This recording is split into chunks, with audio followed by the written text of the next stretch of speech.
So I have been trained in a variety of different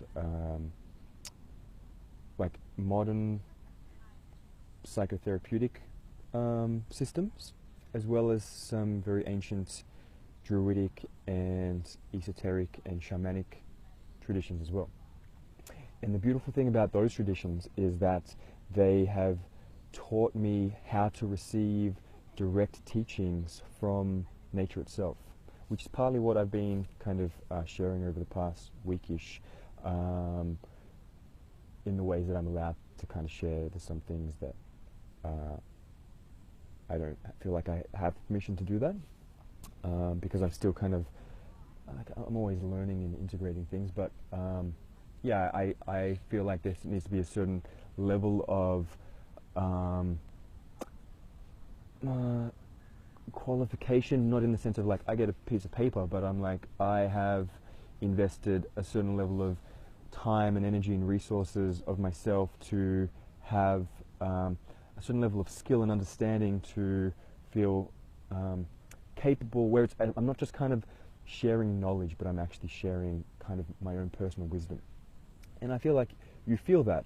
Well, I noticed that over the years I've felt the quality of in which my words are spoken when it's coming from a place of experience and wisdom, instead of just like me regurgitating shit that I've read or been told.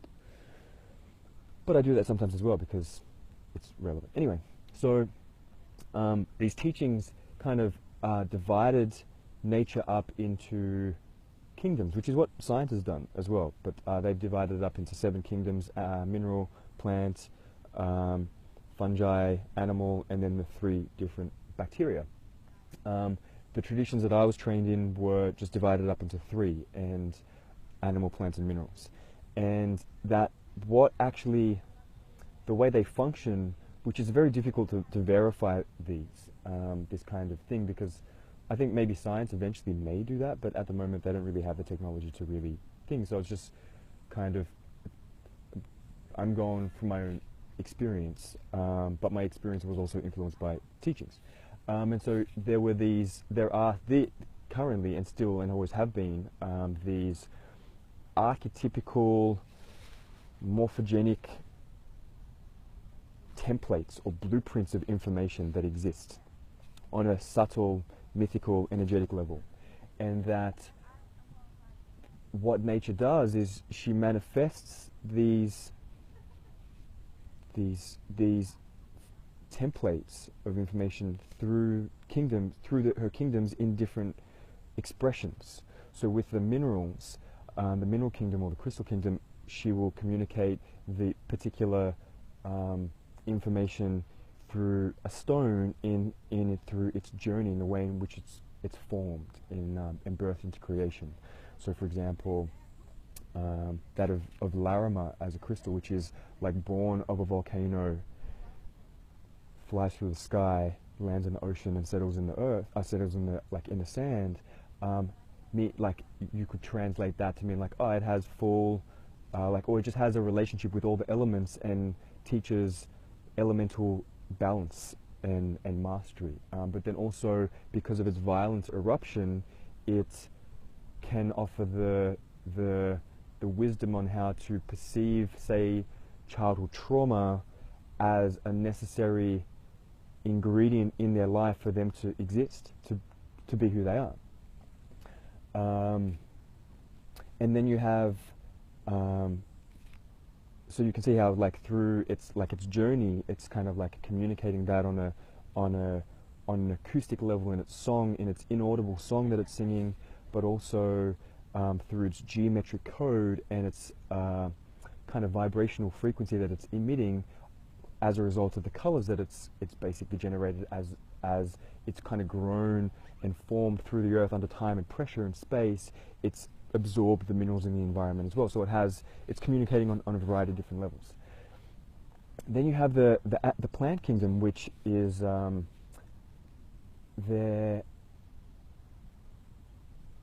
they communicate through, as I kind of shared in the previous video about the energetic comparative anatomy of a tree, like their voice is in their leaves, and so they're kind of although they're communicating on every level, but they're the alchemists of nature. They're communicating through chemicals and hormones, which we share in common as well. So the compatibility of the mineral kingdom is that where our blood is liquid, in the sense that like when we cut ourselves, we bleed, it's liquid, but then when it solidifies, it turns into a fucking crystal. And then our fascia, which is which Tom Myers, who wrote Anatomy Trains, he refers to our fascial network as a liquid crystal matrix. And so we have these networks in our bodies that we share in common with the mineral kingdom.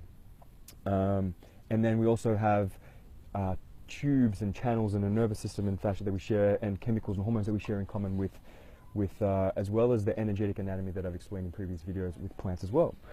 And then we have the animal kingdom. Look, do I talk about a tree?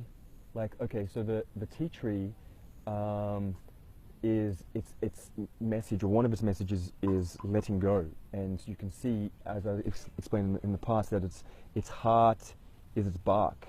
It's interesting, I read today that cortex, the translation of cortex means bark as well. I don't know why that's relevant, but the tree is teaching us the ability to let go, and its skin and its bark is probably the easiest to, like, it just sheds itself consistently, but the deeper layers of its core are its kind of wisdom, and they stay, but the outer surface is what's kind of like allowing us to like shed out the debris of our outer skin and just cutting ties and letting things go. And then you have the animal kingdom, which is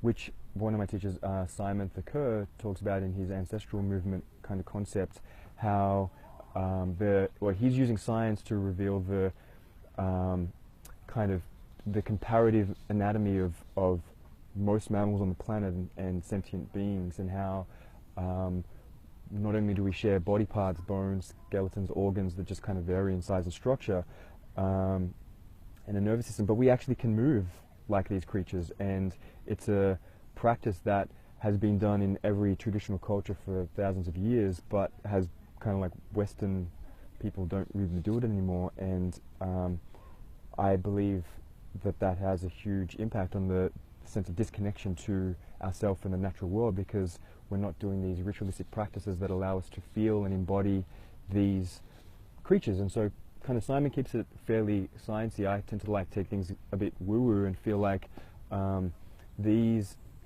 to embody, to move like these, like you can invoke certain animal power animals, but in a prayer or whatever, but to actually mimic it and to embody it in an altered state where you actually feel its totemic kind of like wisdom and the phantom of that ancestry and that ancient power in you, because you're capable of moving like it. It allows you to like really step into like the sense of sensing that creature has or can, and so it teaches how to almost like access its consciousness and embody its qualities, its gifts, its strengths.